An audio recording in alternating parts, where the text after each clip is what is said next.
You can start to make better choices about how to develop a plan. You can start to have if-then plans.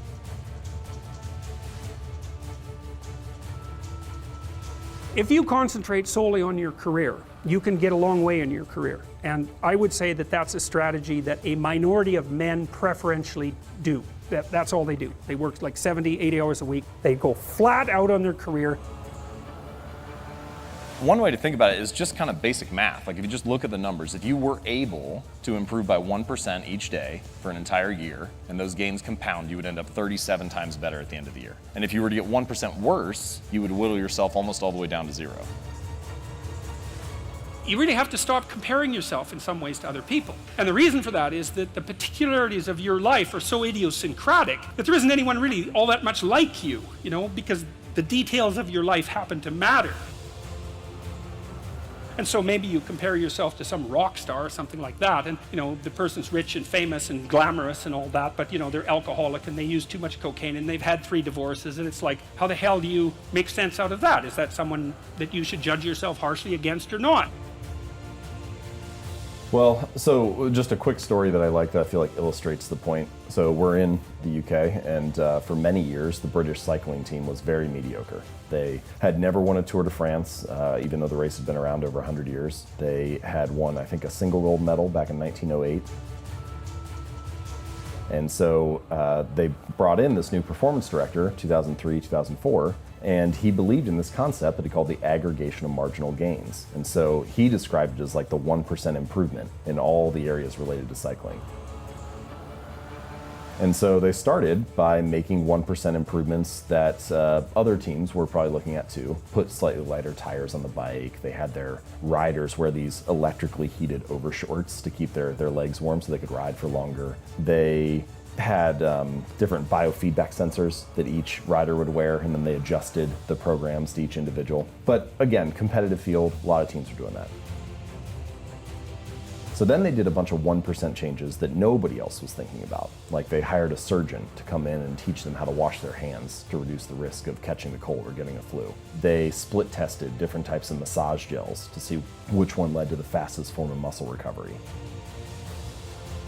They even figured out the type of pillow and mattress that led to the best night's sleep for each rider, and then they brought that on the road with them to big events like when they were at hotels for the Tour de France and things like that. And so Brailsford said, all right, the coach said, if we can actually do this, right, execute on all these little 1% changes, then I think we can win the Tour de France within 5 years.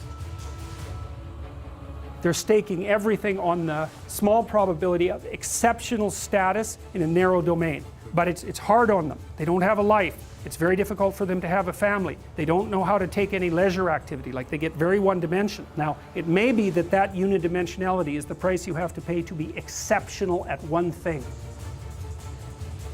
Right? Because if you're going to be something like a genius-level mathematician, and you want to do that or a scientist, say, it's like you're in your lab all the time, you're working 70 hours a week or 80 hours a week, you're smart, you're dedicated, you're unidimensional, and that's how you get to beat all the other people who are doing that. It's the only way. What's interesting here is that everybody wants a transformation, right? Everybody wants a radical improvement, want rapid success, but we fail to realize that small habits and little choices are transforming us every day already. For the rest of this talk, there are 4 stages of habit formation. I'm going to take you through each of those 4. So the 4 stages are noticing, wanting, doing, and liking. Noticing, wanting, doing, and liking. Aim high, but use as your control yourself. It's like, so your goal is to make today some tiny increment better than yesterday. And you can use better, you can define better yourself. This doesn't have to be some imposition of external morality. You know where you're weak and insufficient, where you could improve. Think, okay, well, this is what I'm like yesterday. If I did this little thing, things would be just an increment better.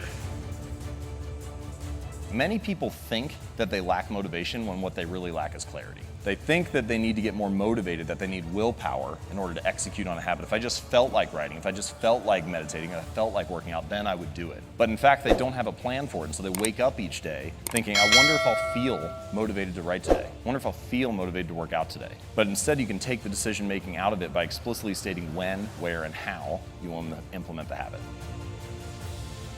Now, if you love being a scientist and you have that kind of focus of mind, well, first of all, you're a rare person, and second, you're going to pay for it. But fine, more power to you. But it's a risky business to do that. You sacrifice a lot for it.